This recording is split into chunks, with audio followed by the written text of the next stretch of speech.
Graça e paz, irmãos. Boa noite.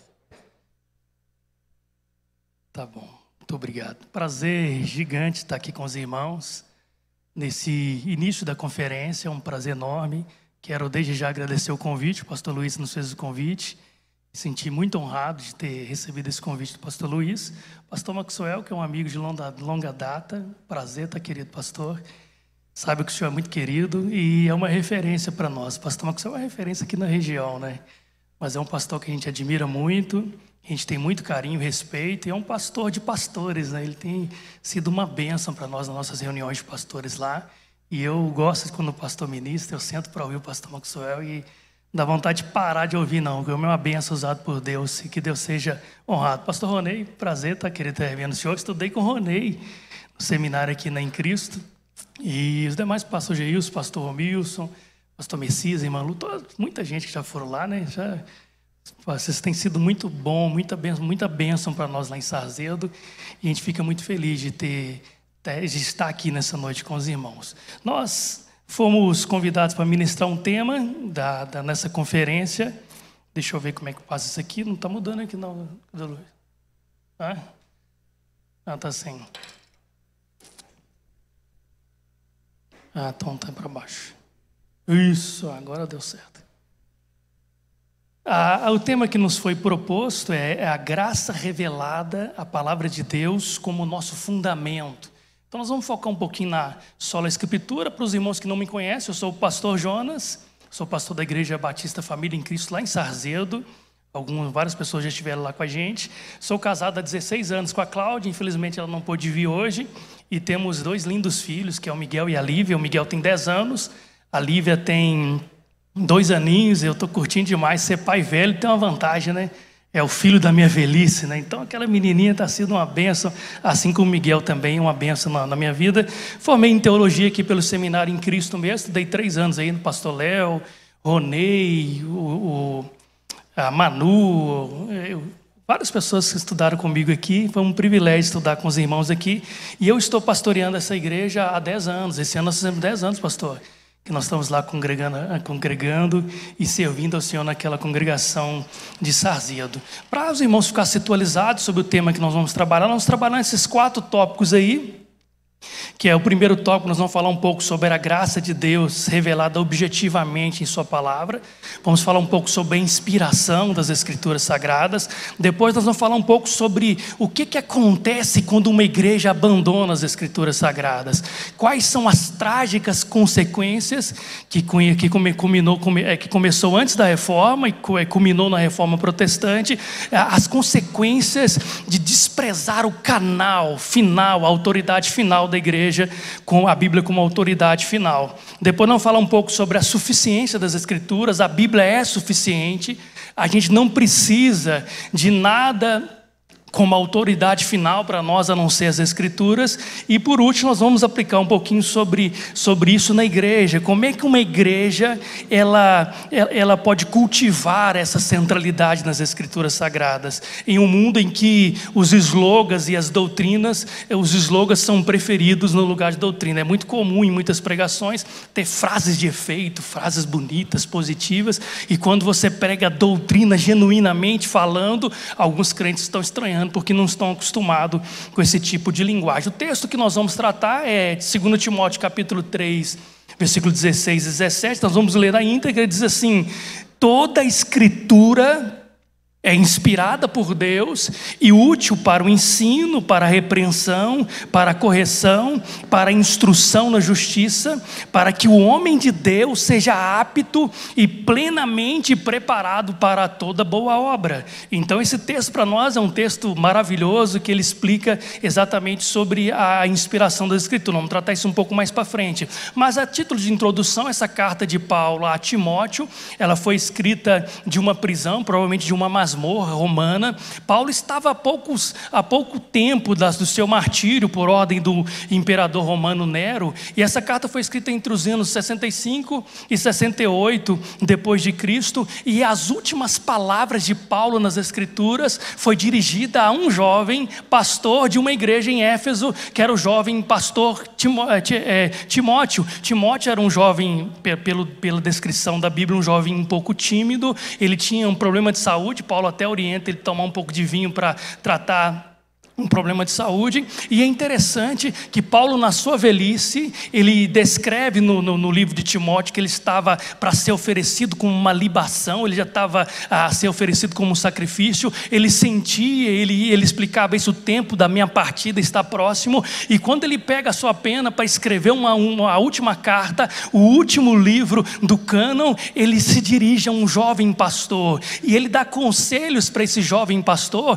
que são conselhos para nós hoje, conselhos maravilhosos. Por exemplo, nesse versículo que nós lemos, capítulo 3, versículo 16, Paulo está dizendo que toda a escritura é inspirada por Deus, mas para não falar sobre o que significa isso, inspirada, e não somente inspirada, mas ela também é útil. E eu fiz a questão de pesquisar um pouco sobre essa palavra útil, que é crísimos, e qual que é a ideia de útil que Paulo está usando aqui? Ela refere-se à funcionalidade, à aplicabilidade das Escrituras, mostrando que a Bíblia, as Escrituras Sagradas, elas são práticas, são relevantes para a fé cristã. Em outras palavras, Paulo está dizendo para Timóteo, toda a Escritura ela é inspirada por Deus e ela é prática, ela deve ser colocada em prática, ela é relevante, ela é importante.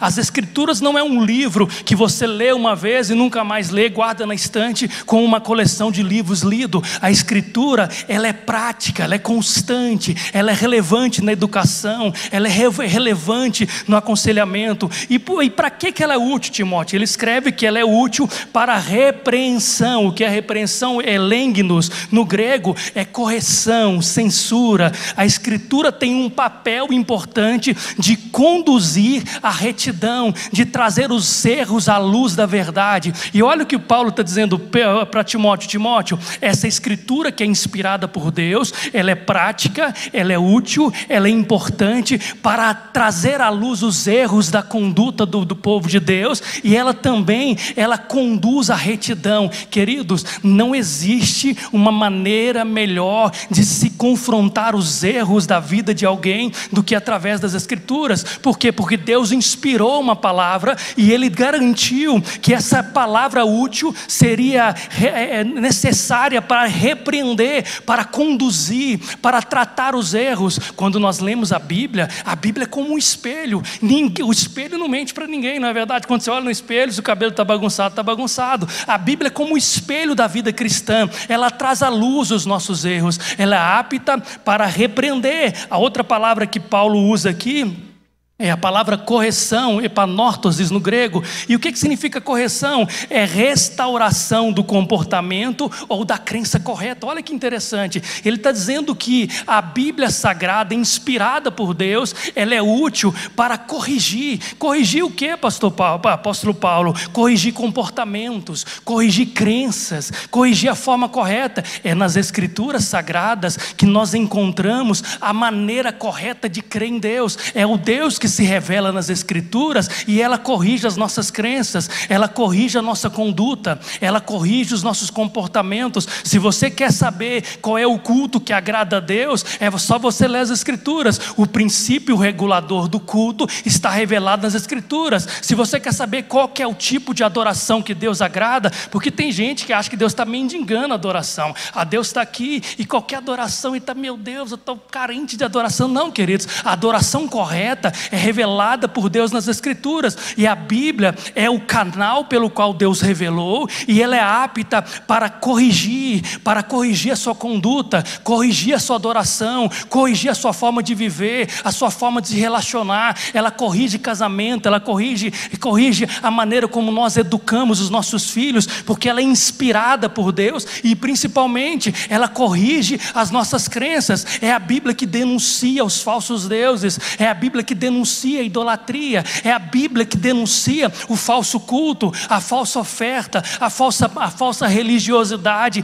A Bíblia é apta, segundo o apóstolo Paulo, para corrigir, restaurar comportamento e restaurar a crença correta. E é por isso que estamos aqui nessa conferência, nessa noite, porque aqui Deus mais uma vez está corrigindo as nossas condutas, está nos ensinando a maneira correta de crer nele, de adorá-lo, de prestar um culto ao Senhor, e nós nos rendemos às Sagradas Escrituras, porque ela é apta. E outra coisa interessante, a correção, ela é enfatizada na função reformadora das Escrituras. Em que sentido? Toda vez que eu leio as Escrituras, eu estou sendo reformado por ela, eu estou sendo transformado por ela. É isso que a palavra faz, ela corrige. A reforma não terminou no século XVI, em 1517, ela continua diariamente. Quando nós lemos a Bíblia, Deus está reformando você, está transformando você, está mudando você, porque ela é apta para a correção do comportamento e das crenças. Então, Paulo usa essa expressão, ensinando essas coisas para nós.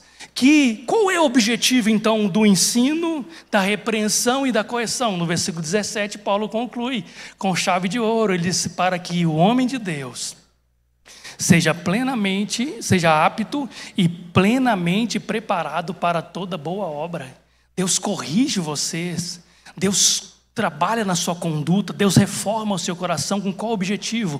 Ele está preparando você para realizar a obra que Ele deseja que você realize. É Deus trabalhando em nós. E a palavra apto, que é completo, é como se Deus está dizendo: nas Escrituras tem todo o equipamento necessário para que você seja um homem de Deus, uma mulher de Deus plenamente preparado para exercer o chamado e a vocação que Deus te colocou. E através das Escrituras Ele vai te preparando para toda boa obra que Deus não somente chama, irmãos, mas Ele corrige, qualifica e equipa os seus servos para que eles realizem a obra que precisa ser realizada. Então, voltando aqui no início do capítulo, do versículo que nós lemos, quando Paulo diz que toda a Escritura é inspirada por Deus, o que Paulo quer ensinar para nós? Essa palavra inspirada é uma palavra grega, ela é theopneustos, que significa literalmente soprada por Deus.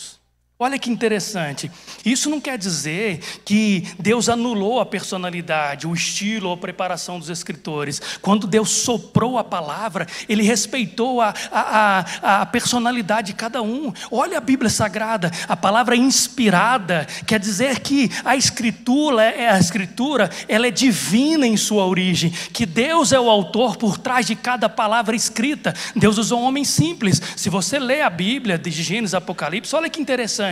A Bíblia tem 66 livros, 39 livros no Antigo Testamento, 27 no Novo Testamento. A Bíblia tem aproximadamente 40 autores, não sei se é o valor exato, 40 autores, 31 no Antigo Testamento, 9 no Novo Testamento. E você sabe quantos anos que a Bíblia demorou para ser escrita? Cerca de 1.500 anos, do primeiro livro ao último livro da Bíblia. Então a Bíblia, durante 1.500 anos, Deus usou pessoas intelectuais, inteligentes como Moisés, mas Deus também usou uns cabra meio cabeça dura como Pedro, um pescador como João. Deus usou um doutor como Paulo, mas Deus usou pessoas simples do dia a dia. Deus usou um médico como Lucas, e Deus usou pessoas mais simples como profetas. Mas é uma coisa interessante, desde toda a Escritura Sagrada, durante 1.500 anos, Deus estava soprando as Escrituras nos ouvidos dos autores sagrados. Deus estava guiando cada letra, cada palavra, cada um dos ensinamentos. A Bíblia é uma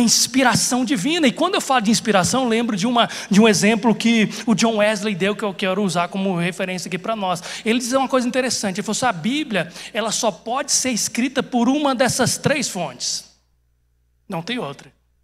Falando da inspiração divina, só pode ser escrita por uma dessas três fontes. Primeiro, ou a Bíblia foi escrita por homens bons e anjos, ou ela foi escrita por homens maus e demônios, ou ela foi escrita por Deus.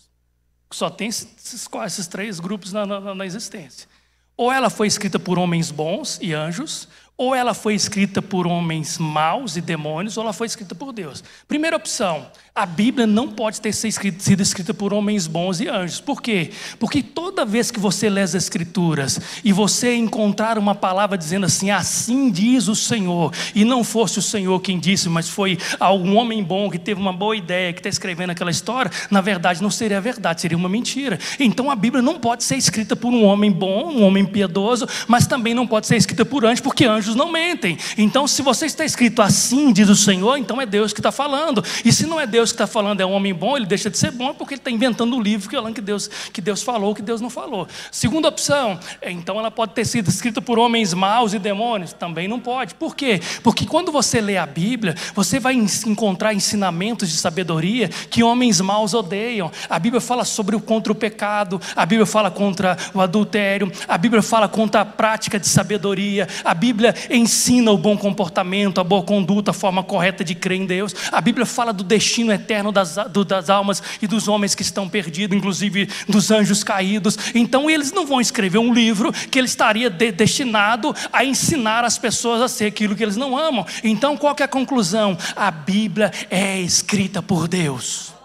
A Bíblia é a autoridade de Deus. Homem nenhum podia ter planejado um livro que duraria 1500 anos para ser escrito e não ter contradição entre eles. É impossível. A Bíblia, do ponto de vista humano, ela é inconcebível. Do ponto de vista humano, ela não pode ser escrita. Você consegue imaginar eu planejando um livro aqui, vai terminar daqui 1500 anos, 40 autores de nacionalidade diferente e alguns de país diferente, o pescador, o doutor, o mestre? Não tem jeito. E qual que é a conclusão? Deus escreveu esse livro e essa palavra inspirada, ela chegou até os nossos ouvidos, os nossos olhos e as nossas mãos, e ela tem transformado a igreja, tem avivado o coração das pessoas, tem ensinado a igreja a prestar um culto genuíno, porque é isso que a palavra inspirada faz. Ela transforma, ela renova, ela muda. E nós precisamos ir além da inspiração da Bíblia, porque a Bíblia não é somente inspirada. Se nós cremos que a Bíblia é inspirada ou soprada por Deus, falando da origem divina, nós também deveríamos chegar à compreensão e à conclusão de que a Bíblia que é inspirada por Deus, ela também é perfeita e inerrante. O que significa isso? A inerrância é consequência natural da inspiração. Se quem está por trás da inspiração, se quem está por trás, quem inspirou os autores é um Deus perfeito, verdadeiro, justo, santo, então toda a escritura ela também é verdadeira, sem erros, e Deus não pode mentir, como diz Números capítulo 6, versículo 19, Deus não é homem para que minta, e nem filho do homem para que se arrependa. Então se eu creio na inspiração, eu logo como consequência natural, nós também cremos na inerrância e também na perfeição das Escrituras Sagradas. Por que nós cremos nisso? Porque quem está por trás dessa história toda é um Deus inerrante, é um Deus perfeito, é um Deus santo, é um Deus que é totalmente verdadeiro. Falando de inerrância, tem algumas declarações que eu anotei aqui também, que nessa palestra que é interessante. Por exemplo, a declaração de Chicago, ela diz o seguinte sobre a questão da inerrância: a autoridade das Escrituras fica inevitavelmente prejudicada se a inerrância divina absoluta for de alguma maneira limitada ou desconsiderada. Irmãos, não dá para confiar num livro que você acha que tem erros. Se você chegar à conclusão de que a Bíblia contém erros, então a autoridade dela ficaria abalada. Nenhum cristão genuíno duvida da autoridade das Escrituras e da inerrância. Se você está duvidando da inerrância das Escrituras, é porque você está se desviando e se afastando da fé verdadeira. A Declaração de Cambridge, de 1996, diz assim: só a Escritura é regra inerrante da vida da igreja. E reafirmamos a Escritura inerrante com uma única fonte divina escrita, que ela apenas pode constranger a consciência. Essa confissão de Cambridge, ela está ensinando para a gente que não existe ninguém que não comete erro a não ser as Escrituras Sagradas. E como a inerrância da Escritura é válida, ela é capaz de constranger a sua consciência. É por isso que ela pode te mudar, é por isso que ela pode te constranger, é por isso que ela pode te desafiar. A outra confissão aqui diz assim: se limitarmos, modificarmos ou abandonarmos a absoluta inerrância da Bíblia, despertaremos dúvida e incerteza a respeito de sua competência como autoridade final para nós. A base da confiança do cristão na Bíblia, como palavra de Deus, fica abalada. Então isso que está claro para nós. Se nós abandonarmos, modificarmos ou deixarmos de confiarmos na absoluta inerrância das Escrituras, a nossa confiança nela ficaria abalada. Mas eu creio que ninguém aqui duvida da inerrância das Escrituras, porque a Bíblia é a palavra final de Deus, revelada e escrita por homens santos, e ela tem transformado homens ao longo de milhares e milhares de anos, e vai continuar transformando até o dia que esse céu se abrir e Deus descer com poder e grande glória para resgatar a sua igreja. Então a Bíblia, aí qual que é a conclusão que nós temos? Se a Bíblia é a nossa autoridade final, nós também acreditamos, e tem outra palavra depois que eu quero falar, é que a Bíblia, ela não é só, nós não cremos que só a Bíblia é a autoridade para o crente. Nós temos outras autoridades que também são importantes. Deixa eu explicar aqui. Por exemplo, a doutrina da sola escritura, somente a Escritura, ela reconhece que há outras autoridades importantes para o cristão, que eles devem ser ouvidas e seguidas. Contudo, somente a Bíblia é a autoridade final. Por exemplo, aqui na igreja nós temos a autoridade eclesiástica. O pastor Maxwell, o pastor é autoridade nessa igreja. É uma autoridade constituída por Deus, e o que ele prega é verdadeiro. Nós temos que ouvir, pedir Deus para levar para o nosso coração e colocar em prática. Então ele é uma autoridade constituída por Deus, mas a autoridade do pastor Maxwell, assim como de todos nós pastores, ela está sujeita à autoridade final, que é as Escrituras Sagradas. Mas nós respeitamos essa autoridade eclesiástica. Nós temos outras autoridades, por exemplo, os crédulos, que é maravilhoso, o credo apostólico, as confissões de fé, aqui, Batista, no 689, confissão de fé é uma autoridade, porque ela é baseada na autoridade final, que é as Escrituras Sagradas. A tradição da igreja também é uma autoridade. Um exemplo, quando você lê um texto da Bíblia Sagrada, e você vai pregar aquele texto, como é que você sabe que você está certo? Como é que você sabe que você não está ensinando besteira? Já parou para pensar isso? Eu li um texto aqui, estou lendo um texto do apóstolo Paulo, toda a Escritura é inspirada por Deus. Como é que eu sei que eu não estou falando besteira, ou que eu não estou ensinando heresia? Como é que você sabe que você está certo? Quando você vai pregar, não dá um frio na barriga de vez em quando? Falo, nossa Deus, se eu pregar, eu fiquei com frio na barriga o dia inteiro aqui, pensando nesse evento. Mas como é que você sabe que você está certo?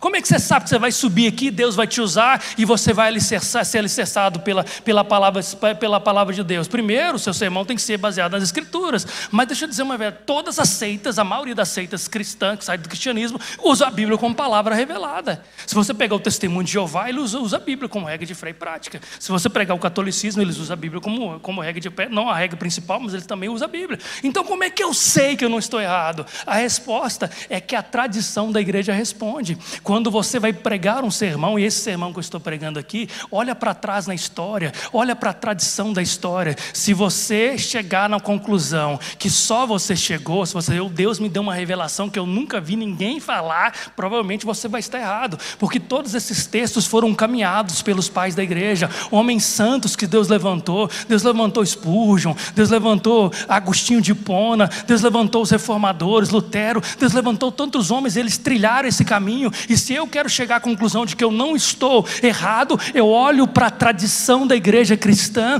olho para a interpretação que a igreja cristã deu ao longo da história para aquele texto, e se tiver coerente com a tradição da igreja e coerente com o texto e com o texto das Escrituras Sagradas, você pode abrir a sua boca e pregar, porque Deus vai te usar, porque isso é importante. Mas a ideia que eu quero chegar aqui nesse momento é que, apesar de nós crermos que outras autoridades são auxiliares e importantes, mas a Bíblia é a autoridade final da vida do cristão. Quando Deus fala, acaba-se a discussão. Deus falou, acabou a discussão. Estou na dúvida, olhou lá, Deus falou, acabou. E na igreja romana, por exemplo, na época da reforma, essa ordem de valores estava invertida. Por exemplo, quem que tinha autoridade, ainda tem hoje, quem que é a autoridade máxima da igreja católica romana? É o Papa. O Papa tinha autoridade final. Na época de Lutero era o Leão X, né, que era o líder lá, vamos falar um pouquinho sobre ele mais para frente.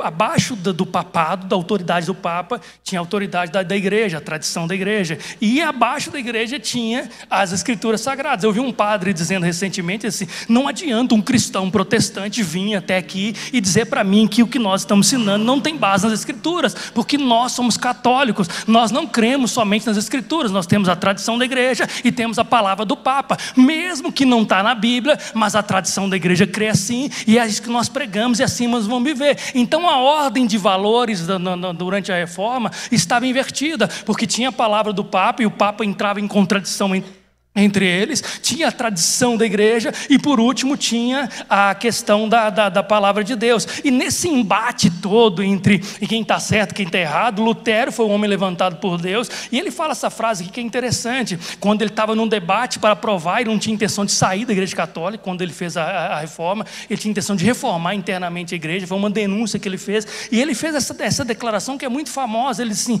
a menos que eu seja convencido pelo testemunho das escrituras ou pelo claro raciocínio, pois não confio em Papa nem nos concílios, visto serem bem conhecidos seus erros frequentes e contradições, eu estou persuadido pelas passagens que citei, e a minha consciência é cativa à palavra de Deus. Não posso retratar-me e não me retratarei, pois não é seguro e nem certo ir contra a consciência. Aqui permaneço, não posso fazer outra coisa, e que Deus me ajude. Olha qual que é a conclusão que Lutero chegou, que as autoridades da igreja estavam invertidas, e ele precisava sujeitar a Bíblia, colocar a Bíblia no lugar certo, no pódio, como autoridade final e importante, e diz: eu não vou ceder, eu não vou ser convencido, a menos que eu seja convencido pelas Sagradas Escrituras. Esse é o comportamento de cristão, irmãos. Se é crente, nós temos que ser convencidos pela Bíblia. Se o cara fala uma coisa maravilhosa, uma frase de efeito linda, mas não está na Bíblia, abandone, porque a regra final da vida da igreja é a palavra de Deus. E nesse contexto, o que estava acontecendo na Idade da Reforma? O que acontece quando uma igreja abandona as escrituras sagradas? Foi o que a igreja católica fez. Olha que interessante. Ela estava desprezando o canal pelo qual Deus comunica a sua graça. Ela estava desprezando isso. E o fato que levou o Martinho Lutero a colocar as 95 lá no castelo de Wittenberg foi exatamente o abandono que a igreja teve das Sagradas Escrituras. Aí, quando abandonou as Escrituras, começou uma bagunça na igreja. Por exemplo, a venda de indulgências, a exposição de relíquias sagradas, era um sinal claro de que a igreja havia abandonado a fé. Só para os irmãos terem uma ideia, olha como é que o negócio estava estranho lá. O Lutero foi lá na sede, e quando ele chega na cidade, todo empolgado, imagina um cara vindo mais do interior, chega lá todo empolgado, e alguém começa assim: vamos lá na capela que estava sendo construída, e ele diz assim: lá tinha uma exposição, irmãos, das relíquias sagradas. Eles vendiam isso como se fosse uma verdade absoluta. Vamos lá, porque você vê a relíquia sagrada. O que tinha lá? Só para você ter uma ideia. Havia um retalho do pano que envolveu Jesus. 1500 anos depois, o pano estava lá, conservado, exposto para a igreja toda ver. Tinha uma outra coisa lá que é interessante, que tinha 13 pedaços do berço onde Jesus tinha sido colocado. Eu descobri que tinha berço na época de Jesus quando eu estava lendo, estudando isso aqui, que até então eu não sabia não. Tinha um berço, 13 pedaços do berço onde Jesus dormiu quando era criança. Olha como que loucura. O fio de palha da manjedoura onde Jesus foi colocado. Dá para acreditar numa coisa dessa? Mas estava lá expostas. Um fio de palha da manjedoura. Outra coisa que interessante, tinha um bocado de pão da última ceia. Os caras conseguiram conservar um bocado de pão, pastor Maxwell. 1500 anos, os caras eram ninja, né? Melhor que muitos cientistas. 1500 anos, aquele pedacinho que sobrou, a faxineira não levou, jogou fora, a irmã que trabalha lá no jogou fora, e alguém preservou 1500 anos depois. Outra coisa que eles vendiam como se fosse verdade nas relíquias sagradas, um espinho da coroa de Jesus. Se fosse a coroa inteira, seria menos pior, né? Mas é um espinho da coroa de Jesus. Está vendo aqui esse espinho? É esse espinho que estava cravado no crânio de Jesus quando ele foi crucificado. E o povo ficava assim: nossa, que relíquia, que coisa maravilhosa. E não ficou só nisso. A mãe de Jesus não ficou muito de fora dessa história. De Maria, tinha 3 retalhos do tecido do seu manto. O manto de Maria estava lá. 4 do cinto. 4 fios de cabelo da sua cabeça. Que fio de cabelo é esse? É da Virgem Maria, que foi, na tradição da Igreja Católica, foi assunta aos céus e não morreu, e a família santa. E nós conservamos 3 fios de cabelo até hoje para trazer aqui para vocês verem, nesse museu das relíquias sagradas. E para encerrar, tinha 7 pedaços do véu onde respingou o sangue de Cristo. Os caras eram bons, né? Era melhor do que os historiadores nossos aí. E por último, tinha em torno de 19 mil ossos dos santos expostos lá na igreja católica. Era um defunto que não acabava mais. Cada santo que você imaginar estava lá. E quem é que estava liderando toda essa história por trás disso? O Papa Leão X, que era o líder da igreja na época de Lutero. E ele estava utilizando, irmãos, das indulgências para custear a construção dessa basílica de São Pedro. E ele tinha um cara que era aliado dele, Johann Tetzel, que era um dominicano, e esse cara era extremamente persuasivo, inteligente, e a história diz que esse Johann Tetzel, ele era enviado até para cidades mais resistentes para comercializar as indulgências, até naquela cidade que o povo não acreditava muito. Esse cara era enviado por ordem do Papa para negociar as indulgências sagradas. E o que era negociado? Na indulgência você recebia perdão de pecados, por exemplo, você podia resgatar ou livrar alguém do purgatório, das vendas de indulgência. E tinha também a indulgência plenária. O que era a indulgência plenária? O Johann Tetzel saía de cidade em cidade comercializando isso,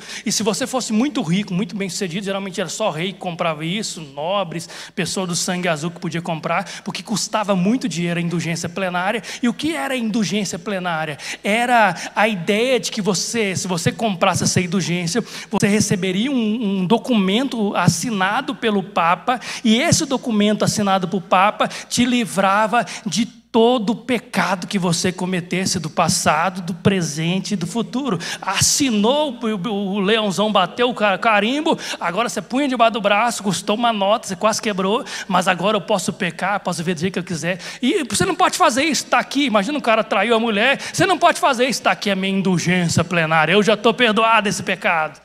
Era essa loucura que estava vivendo lá, irmãos. No Johann Tetzel dizia que você podia livrar alguém do purgatório. E ele tinha essa frase famosa, que dá para você ler aí. Ele dizia, imagina ele subindo num palanque, muito, muito persuasivo, muito inteligente, se comunicava bem, falava bem. E ele subia num palanque e gritava: assim que uma moeda tilintar no cofre, a alma é libertada do purgatório. Cara, os caras ficavam doidos. E ele era dramático. Com apenas 1/4 de florim, uma pessoa poderia se libertar, seu ente querido, das chamas do purgatório e mandá-lo direto para o paraíso, a terra do paraíso do Pai. Olha como é que o cara era bom. Ainda está ouvindo esse barulho tilintar das moedas no cofre. Cada vez que você ouve um tilintar, uma alma está voando do purgatório. E ele mexia com as emoções. Lembra do seu pai que morreu, da sua mãe que morreu, tadinha, ela está lá queimando no inferno, mas você pode resgatá-la, basta uma moeda, joga uma moeda que a sua mãe vai sair do purgatório. E ele pregava essa história e arrecadava muito dinheiro. E aqui eu chego a uma conclusão, irmãos: não existe nada mais terrível para a igreja do que abandonar as escrituras sagradas. Uma igreja que não tem a Bíblia como autoridade final em todo o seu ensino e conduta, ela está sujeito a todo tipo de exploração de homens inescrupulosos como Johann Tetzel. Não existe nada mais danoso, mais prejudicial, mais terrível para a fé de uma igreja do que uma igreja que abandona as verdades sagradas das escrituras, porque ela é sujeita a esse tipo de ensinamento. Vamos livrar alguém do purgatório. Mas a igreja que é madura nas escrituras sagradas, ela não cede ao falso ensino, ela não cede às falsas doutrinas. Por quê? Porque ela é moldada diariamente pelas escrituras sagradas, e ela não é corrompida na sua conduta por causa da sua base central de fé. E hoje, como é que estão as indulgências hoje? Aí eu até coloquei os nomes aí, que legal. Ó. Eu pesquisei e achei essa rosa para comprar na internet, você acredita? Mas essa aqui não é a mesma não, essa aqui é reformada. Essa aí é rosa destruidora de falsos profetas e heresias. Essa é boa. Mas olha aí, rosa ungida. Qual que é a ideia religiosa do nosso tempo? a tradição religiosa, a grande massa, é que a rosa ela é destruidora de mal olhado. Cara, eu não consigo entender como é que tem crente com mal olhado, com medo de mal olhado. Tem crente que parece, pastor mesmo, que parece que todo mundo está com inveja dele. Eu dou aula de autoescola, tem gente que eu não posso contar para ninguém, porque se eu contar para ninguém eu não vou passar no exame. E se meu vizinho tem um olho grande, é por isso que eu não consigo conquistar nada, eu não posso contar para ninguém. Porque ele crê no mal olhado, mas ele vê que ele está com dificuldade, ele não quer treinar, ele não quer fazer, mas ele crê nisso. Então qual que é a ideia da rosa ungida? Você pega, coloca num lugar elevado, mais elevado que esse, e qualquer coisa que tiver de mal naquela casa, vai ir para aquela rosa e a rosa vai salvar a sua casa. Rosa ungida. E o povo leva, irmãos. A outra coisa que tem e que é muito vendida é a chave ungida. Eu até coloquei o nome daqui, é a chave micha espiritual. Já ouviu falar sobre chave micha? Aquelas que o chaveiro usa para abrir qualquer, quando você... A chave mestra, né? Popularmente conhecida como micha, né? Aquela chave quando você perdeu esse negócio, você vem com aquela chavinha lá. Na igreja moderna, que se afastou das escrituras, existe essa chave. E ela abre porta, irmão. Ela abre qualquer porta. Se você quiser uma casa, ela abre a porta da casa própria. Ela prospera a sua empresa. Você leva essa chave, coloca lá no escritório, e as portas da prosperidade vão abrir na sua casa. E está lá o Tetsu moderno pregando essas coisas. Você paga uma oferta X, eu vi um cara pegou uma folha de papel ofício, molhou a folha no óleo, pingou na mão assim na folha, levantou e fala: Deus está me dirigindo, que essa folha vai abrir porta na sua vida, e que Deus está me dizendo que 5 pessoas vão pagar R$1.000 nessa folha. Folha ungida com óleo, da mão do cara, e vendeu as 5 folhas lá. E por último, das indulgências modernas, esse aqui é o mais comum, o mais usado. Que é o poderoso óleo ungido. Esse é bom, irmãos. Ele é poderoso mesmo. Por quê? Porque ele é repelente de demônio. Rapaz, não é que você passa, o demônio sente arrepio. Não tem os repelentes de inseto, esse é repelente de demônio. Ungiu a sua cabeça, o demônio foge. Rapaz, não passa naquela casa não, porque tem um óleo lá que é repelente de demônio. Outra coisa que esse óleo é bom, ele protege contra acidentes. O carro seu fica imbatível. Você pega seu carro novo, traz o Johan Tetsu ungir, o pastor Johan Tetsu para ungir, ele vai ungir o capô do seu carro. E quando ele ungir, ninguém vai bater no seu carro. O pastor do meu Milson não foi ungido, não, porque bateu esses dias para trás aí, deu ruim, né? Perdeu o óleo, né, pastor? Eu também não ungi o meu também teve um problema esse tempo atrás aí. Ele é repelente de acidente. A ideia dos caras, o óleo ungido é repelente de ladrão, porque se você ungir seu carro, o ladrão vai passar e não vai roubar o seu carro. Então você tem que ungir as maçanetas para não ser roubado. Ele também tem um poderoso e eficaz tratamento em casamento mal sucedido. Se você pegar uma gotinha desse óleo, mas tem que ser aquele de Jerusalém que está na foto aí, ó. Óleo ungido de Jerusalém, aquele azeite mesmo, puro, 3 gotinhas no almoço e na janta do seu marido, aquele traste ignorante, mal sacaneado, ele vai virar um anjo, rapaz. Em vez de ele ficar o jumento, ele vai virar um príncipe encantado, virado no cabelo, porque esse óleo é poderoso. As indulgências modernas estão aí, irmãos. Transformar casamento, muda caráter de marido ignorante, traz prosperidade. E as pessoas estão crendo nisso, que se eu ungir determinadas coisas, a minha vida vai mudar. Irmãos, a vida, o óleo não muda a vida de ninguém, mas Cristo muda, o Evangelho muda, a palavra de Deus muda. Então olha para a Bíblia e deixa a Bíblia te repreender, te censurar, te mostrar que você está errado, te colocar de pé e falar: seu casamento está ruim, é porque você não presta, seu pecador. Se arrependa, muda de vida, porque o seu casamento vai ser transformado e o nome de Deus vai ser glorificado. Esse é o verdadeiro motivo da nossa fé cristã. É a palavra que muda, é a palavra que transforma. Se a palavra não transformar, irmão, o óleo não vai, você vai gastar, pode colocar dentro da caixa d'água de molho 1 semana que não vai resolver, vai sair de lá pior, porque vai sair todo sujo de óleo, ainda vai andar pela casa toda ainda sujando óleo aí, você escorrega, meu Deus. Então essas indulgências modernas, elas estão aí. E o que a Bíblia fala de unção? A Bíblia só fala de 4 unções. No Antigo Testamento, ungia rei, sacerdote e profeta. No Novo Testamento, só tem um texto que fala de unção no Novo Testamento. Qual que é? Tiago, que fala de ungir os doentes. Então, se você não está doente, se você não é levita para ser sacerdote, se você não é rei, então o óleo não serve para nós. O óleo só tem essas 4 opções lá. No Antigo Testamento é para ungir rei. Tem algum rei aí? Não tem, então não tem como te ungir. Sacerdote também não tem, que ministério sacerdotal acabou na época de Cristo, quando ofereceu um sacrifício perfeito. Nós somos sacerdotes hoje na nova aliança, mas não tem que oferecer sacrifício mais. Então, nós não cremos nisso. E por que as pessoas fazem isso? Porque as igrejas estão chegando à conclusão de que a Bíblia não é suficiente como um testemunho vivo da graça de Deus. A Bíblia, para muitos lugares, não é a autoridade suprema, a autoridade suficiente, porque eles abandonaram a Bíblia. Mas a Bíblia, para nós, ela é a autoridade suficiente, ela é a autoridade final, ela também é a autoridade verdadeira, porque é ela que molda as nossas vidas. Ela fornece ao cristão toda a verdade que ele precisa para ser salvo, para seguir a Cristo. Lembra dos bereanos? Quando Paulo estava pregando lá em Atos, os bereanos iam nas Escrituras e conferia tudo que Paulo estava ensinando. Por quê? Porque eles eram homens que criam na suficiência das Escrituras. A Bíblia é suficiente para você, meu querido. A Bíblia é suficiente para você, minha amada irmã. Se a Bíblia for tirada, vai sobrar só escombros, porque nós cremos que a Bíblia é verdadeira, ela é suficiente. Nós não precisamos sair ungindo nossos carros para não ter acidente. Nós apenas oramos e dizemos: Deus, se o Senhor não guardar a cidade, em vão vigiam os sentinelas, mas quando o Senhor guarda, está guardado, e seja feita a tua vontade. Pé na estrada e vai embora, irmão. Orou, confiou naquele que habita no esconderijo do Altíssimo, acabou, irmão. O óleo não vai mudar nada, mas Deus muda. Deus muda. A Bíblia é suficiente sobre todas as doutrinas da fé cristã. Você não precisa de outro livro. É claro que nós precisamos de outros livros como autoridades auxiliares, secundárias. Tem dicionário, tem muitos livros aqui.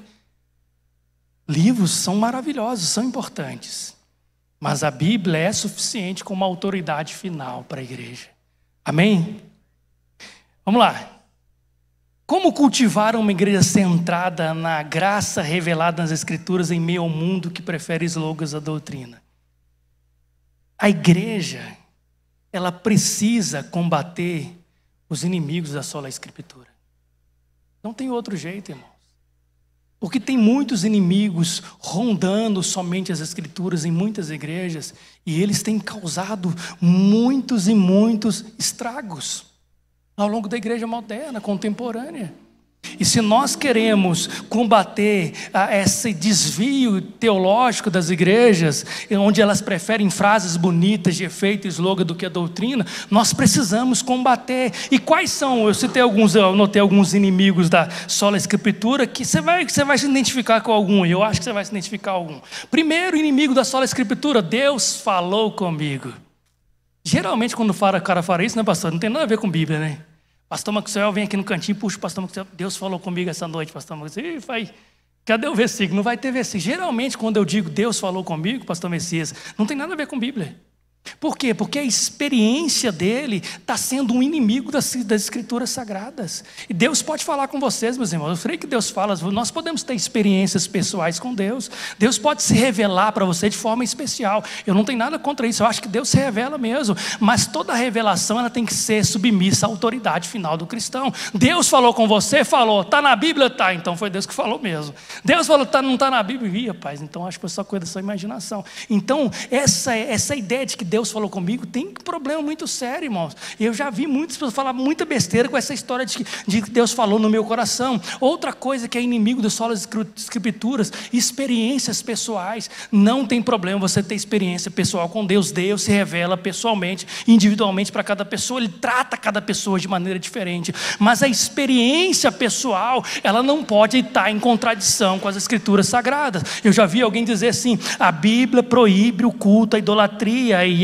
acender vela e fazendo o quê? Uma mulher disse para mim: mas tem um problema, eu orei para a imagem tal e ela curou a minha filha. Então o que ela está dizendo? A experiência pessoal, ela vale mais do que a Bíblia diz. Ainda que seja uma idolatria repugnante, como a Bíblia diz, a idolatria é repugnante, mas a experiência pessoal faz eu colocar em xeque o que a Bíblia diz, uma doutrina importante, porque Deus me deu isso. E tem pessoas ensinando isso. É terrível quando você vai num lugar onde a experiência pessoal é colocada no máximo. Eu lembro de um encontro de casais que eu fui uma vez, e o palestrante, ele falou só da experiência dele. Lá em casa é assim, lá em casa eu fiz assim, eu fiz aquilo outro. E eu fui falar, não acabou assim, mas cadê a Bíblia? Não vai abrir a Bíblia nem um minuto. Por quê? Porque a experiência pessoal é sua. Você pode ter a sua experiência pessoal com Deus, mas a igreja não precisa muito da minha experiência. Ela precisa da palavra revelada, escrita por Deus e anunciada com autoridade, por uma autoridade eclesiástica que Deus constituiu aqui. E é isso que vai mudar, porque o mesmo Deus que abriu uma porta para você comprar o seu carro próprio,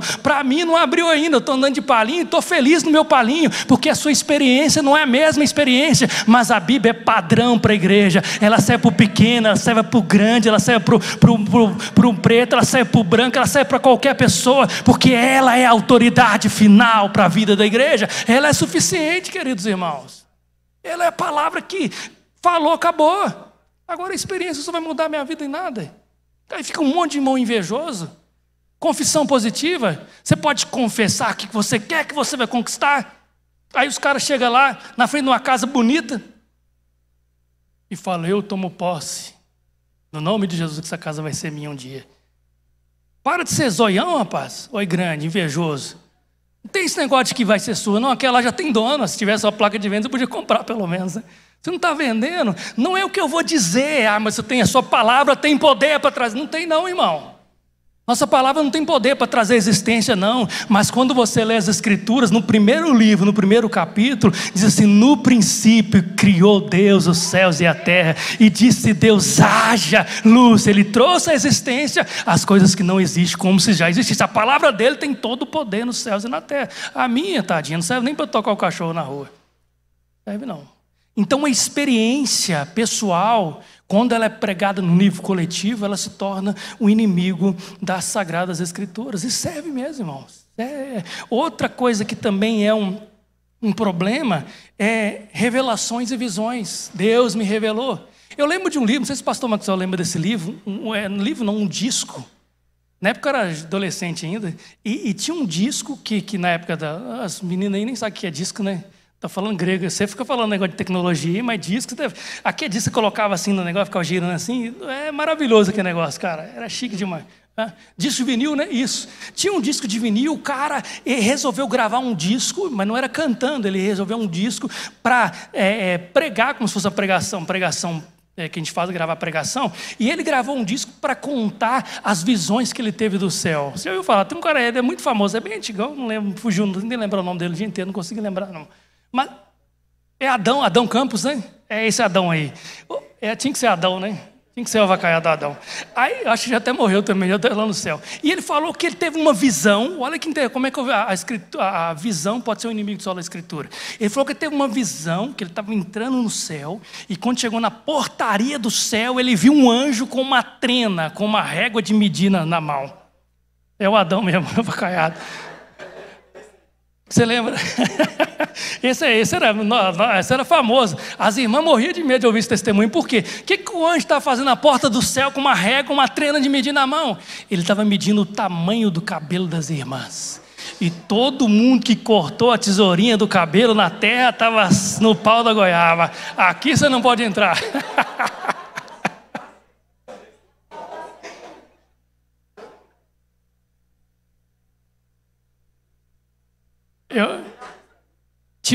O pastor Tolemão tinha uma gaveta onde um anjo guardava os cabelos cortados das irmãs. E estava lá que a prova do crime. Hoje fica difícil de descobrir qual é o cabelo, porque a irmã que cortou era preto, que chegou no céu estava louro. Falei, mas não era o cabelo preto, estava aqui, agora está louro. Ô anjo, cadê o cabelo? Você enganou. E aqui não ia salvar ninguém, né? Misericórdia. As irmãs tudo estavam enroladas. Olha como é que a visão é inimigo de sola escritura, irmãos. E eu lembro quando eu era adolescente, assembleiano, eu morria de medo. Eu falei, paz do céu.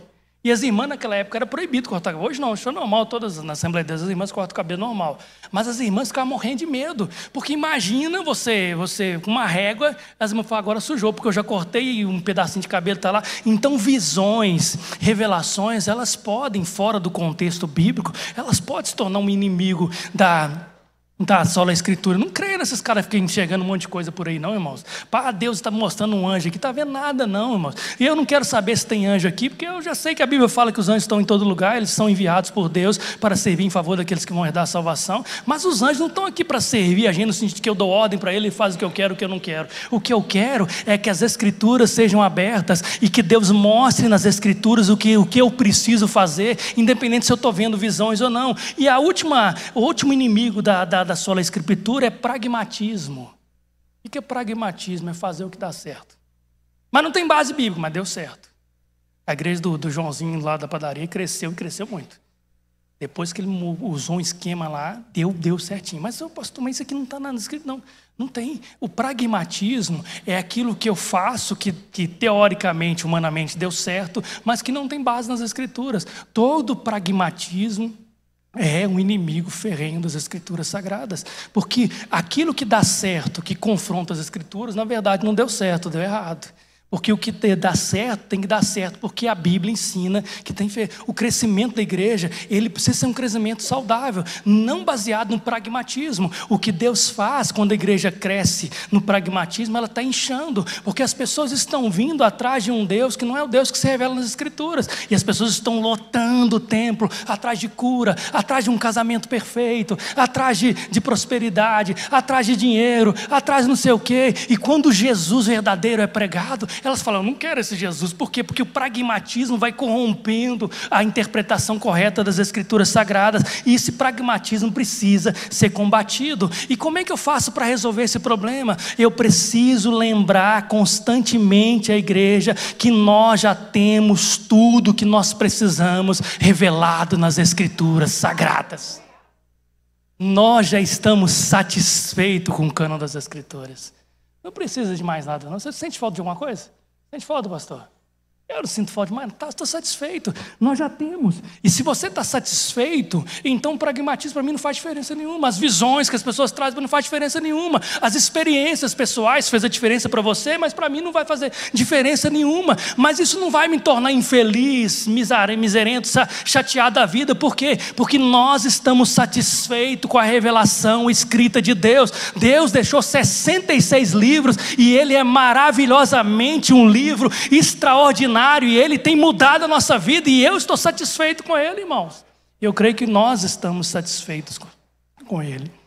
E por último, nós precisamos combater as distorções teológicas do nosso tempo, protegendo os nossos irmãos dos ensinos distorcidos e fortalecendo diariamente a inerrância, suficiência e perfeição das Escrituras Sagradas. Nós precisamos ensinar isso para as nossas igrejas. Bons casamentos são construídos com a Bíblia aberta e ensinamento genuíno da palavra de Deus. Filhos são criados, educados para a glória de Deus, quando as nossas Bíblias são abertas dentro de casa e aquele evangelho vai inundando tudo em volta e transformando tudo para a glória e louvor do nome do nosso Deus. Eu quero encerrar. Se alguém levantar a placa, eu nem sei como eu estou caçando as placas aqui. 4 minutos? Ah, então vai dar para me ler o texto, o trechinho aqui. Tá bem, ó. Foi o anjo que me tocou aqui agora, falou, o tempo acabou aí, ó. A revelação, né? A revelação, glória a Deus. Deixa eu encerrar com esse texto aqui, irmãos, que esse texto aqui é maravilhoso. É do John Piper, lá do livro, do site Defesa do Evangelho. Ele foi escrito em 2018. E a transcrição desse pequeno artigo, quero ler só um pedacinho, não é grande não, um pedacinho para vocês entenderem. Preste atenção, que riqueza maravilhosa, falando sobre a Bíblia Sagrada, a Bíblia Sagrada, a Palavra de Deus. Do John Piper, abre aspas. Deus escreveu um livro. Vou tirar meu óculos aqui só que você me atrapalhar. E essa realidade me deixa de queixo caído. Sempre que eu paro para pensar páginas e mais páginas de Deus, seus pensamentos, suas palavras, seu coração, a somente alguns centímetros de distância, e eu posso levar comigo para onde eu for e ler quando eu quiser. Quando abrimos a Bíblia, o que nós vemos? Nós vemos o próprio Deus no livro. E se não encontrarmos aqui, não o encontraremos de outra maneira, não com uma esperança de amizade. No fundo, a razão pela qual nós não lemos a Bíblia é que não queremos ler.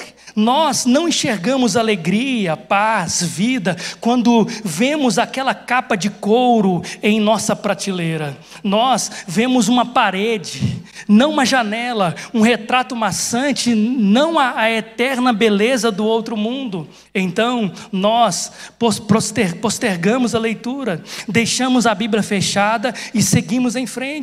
Nós ficamos na cama e deixamos de contemplar o milagre. O Deus que disse: das trevas resplandecerá a luz, ama iluminar as mentes e os corações com a sua palavra. Deus escreveu um livro, e através de seu livro, essas palavras diante de nós, ela desperta as nossas almas mortas e entediadas. Ela liberta-nos da escravidão do pecado, desejos que roubam as nossas vidas, consola os deprimidos, inspira os desanimados, direciona os que estão confusos. Ela nos capacita a fazer a diferença por sua causa no mundo, para sempre. Ele nos satisfaz completamente através de palavras, as palavras deles. E ele termina dizendo assim: se eu vou ler a Bíblia amanhã, para onde mais eu iria? De que outra maneira eu poderia conhecê-lo?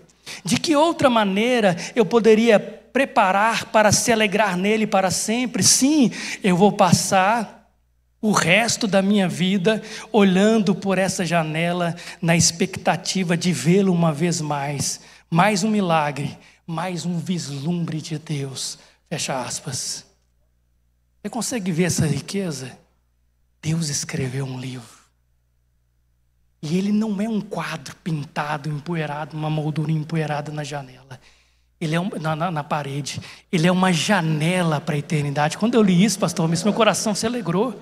Porque quando você lê a Bíblia e fica entediado, porque você está olhando para um quadro maçante, foi escrito há 2000 anos, pastor, como é que você consegue ver? Mas o cristão que foi transformado por esse livro, que crê na inspiração, na inerrância suficiente das Escrituras, ele ora para a Bíblia e ele não vê como um quadro pintado e empoeirado, ele está vendo uma janela para o outro mundo, para o mundo de delícias eternas. Você não precisa ficar especulando, irmão, como é que vai ser o céu, pastor? Você não precisa ficar ouvindo o disco do irmão lá, do Adão, não. Você precisa olhar pela janela das Escrituras Sagradas, porque lá tem uma janela que mostra para a eternidade. Quando você olha por essa janela, você consegue contemplar o rio da água da vida, você consegue contemplar a árvore da vida, que é vida para as nações, você consegue contemplar os cidadãos que estão lá aguardando o dia da ressurreição, e uma pregação que é pregada, e não haverá mais lágrima, nem dor, nem sofrimento, nem morte, porque já as primeiras coisas são passadas. Nós não estamos aqui no escuro pensando o que vai ser de mim quando morrer. Eu já olhei pela janela das Sagradas Escrituras e sei que Deus preparou um lar para aqueles que servem ao Senhor. A janela está aqui, irmãos, e nós precisamos abrir essa janela todos os dias, porque do outro lado Deus está lá. Ele se revela como um Deus de amor, Ele se revela como um Deus santo, um Deus puro, um Deus onipresente. Você está sentindo falta de amor? Abre essa janela e veja Deus dizendo: porque Deus amou o mundo de tal maneira que deu seu Filho unigênito, a fim de que todo aquele que nele crê não pereça, mas tenha vida eterna. Mas tem que abrir a janela e parar de enxergar um quadro feio na parede e abrir a janela, porque Deus está lá, doido para revelar para você a palavra de Deus, transformar seu coração